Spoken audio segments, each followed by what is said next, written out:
Good evening, everyone. Welcome to Herbology Hub Office Hour for October. And it's a great pleasure to have as our special guest, Caroline Parker, who also happens to be amongst the group of founding Herbology Hub members. So Caroline is a herbal book author. So is going to talk to us about her book tonight. So we've got plenty of time, Caroline, to go through the whole process. And so first off, I would like to ask you, what was your starting point with the herbal world? Oh, how far do we want to go back? Or maybe your first epiphany or something, or yeah. So my parents used to drag us along to nurseries and open gardens, and my sister and I went along begrudgingly, and Mum used to bribe us, not with chocolate or lollies because she was too strict for that. So she would bribe us with packets of seeds or seedlings. Nursery. And I think I was probably like 11 or 12, and my auntie introduced me to herbal tea. So I went straight to the herb section because I was like, well, I can grow some peppermint or something. And I started reading the labels. And so I think herbs have been a part of my life since then.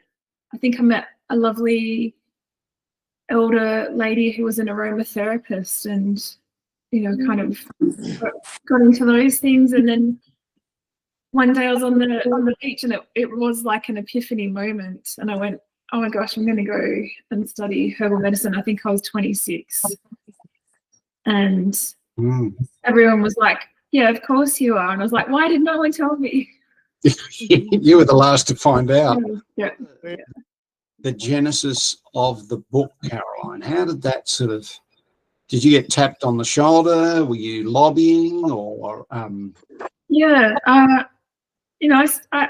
graduated when did I graduate? About 2013, and I still feel like, I think you always feel like you're brand new.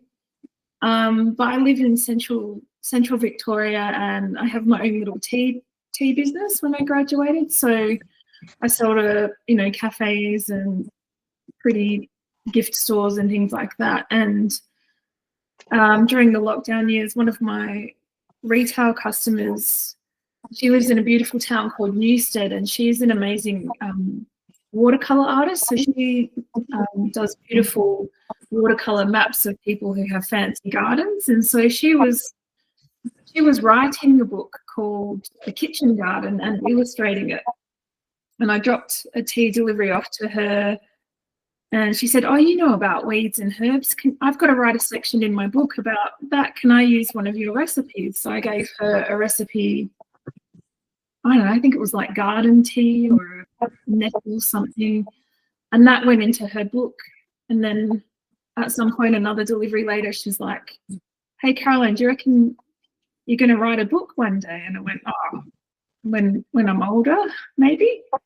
Yeah. And she said, well, my publisher is spying on you, and we'd probably like you to write the herbal version, the herbal book for this series. So it's called the Illustrated Garden series. So she has the kitchen garden, and then one came out called the Preserving Garden, and then I've done the medicinal garden. So that's how this came about. So it's really a stroke of luck and serendipitous. How long did it take? Probably longer than you thought, I would imagine. So I treated it like my full-time job. Right. Okay. I was still doing my tea stuff and running workshops, but I was really lucky that my husband kind of worked a bit extra, so I could lock myself away and get this book out. And then on top of that, you've got the editing, and then that's a really good point about the little stepping stones for people to come into the herbal world, because we often, once you get into it, you forget that for other people it is a bit different, and it's like, ooh, what are they doing? Yeah. So you need those little safe stepping stones to get started. All right. And I look back, you know, when I was, as I was saying before, when I was like a young teenager, that's, you know, that's the kind of entry that I came through. So I just imagine, you know, some lovely little 12-year-old girls reading my book and making these recipes, and then just imagine the journey that they go on in their life. That's wonderful. Yeah, yeah. Really nice. And I do workshops, you know, in my garden and with these recipes, and I've done some private ones for 11-year-old girls for their birthday party. They came into my studio and we made herbal infused chocolate, and they're all a bit shy and quiet at first, but by the end there's like chocolate on faces. And I get a message from one of the mums just going, you know, little Isla wants to be like you when she grows up. And that's the most flattering compliment you could ever have, I think. That is beautiful. Yeah. Yeah. So, well, you wrote the book. What would you say to someone who was embarking on that process that you went through? So I know you were commissioned to do a certain thing, but say if it was a bit more of a free ranging, or just even like your next book, yeah, which you will determine yourself. It won't be a tapped on the shoulder job. Yeah. What experience have you had that you would bring into that?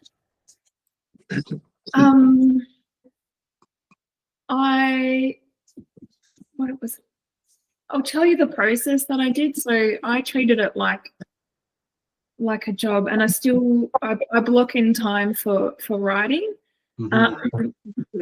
And I used to kind of think, right, I have to get up, start writing, and then I'd write from like 9 till 5, but figure out the way that you work. I don't work like that. So I have to do a few hours of faffing around. to get to the golden bit when the words actually get on the page. Get the faffing out. So I would have a leisurely morning. So I have my cup of tea, and I call it pajama gardening. So my cup of tea, and I go outside and I just hang out with my plants and you know, do my chores, just make my space feel nice, feed the chickens, go for a bushwalk. So for me, a really pivotal aspect to my health and well-being is walking. So I made sure that I did that every day, kind of mostly rain, hail or shine. And then I would kind of write for about half an hour. I'm really fidgety. I think it's kind of a modern thing. So I put a timer on and be like, right, I'm gonna write for half an hour, and then I get up and have a cup of tea, and then come back and do that. And I even found there's particular music that I listen to. So I think I've trained myself, if I put this track on, I just go straight into that. And I'd work till like, you know, 4 in the afternoon, working that kind of timed sessions. And then I would potter again, make my dinner, enjoy dinner. I'd go out with a friend or sit and have dinner with my husband. And then I'd probably kind of start writing again, like 8 till 10:30. And then go to bed. I mean, I had a deadline, so I had to kind of be as disciplined as that. But first I thought, okay, I've got to write from like, you know, from the minute I'm awake to that. And I'm like, that doesn't work. You still have to. Good luck with that plan. Yeah, I failed at that. So yeah, find a way that works for you. And I'm a really visual kind of kinesthetic learner. So I'd have like a big roll of brown paper, and I'd write little mind maps of where I was going. And I still, you know, I've got what I typed, and then my manuscript is a pile about this big that I'll eventually get that bound together, and that's my version of the book, and that's really special for me. Or if you want to get ideas down really quickly and you're having trouble writing or typing, voice to text. Yeah.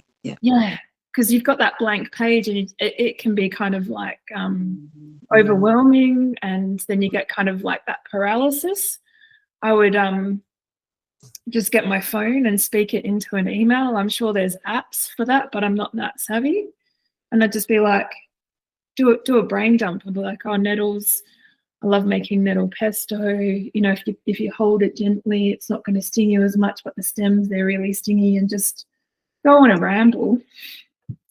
And then you've all got those words on there, and then you can edit that down, put in the grammar and the punctuation. Yeah. Speeds things up. Brilliant. I really liked your idea of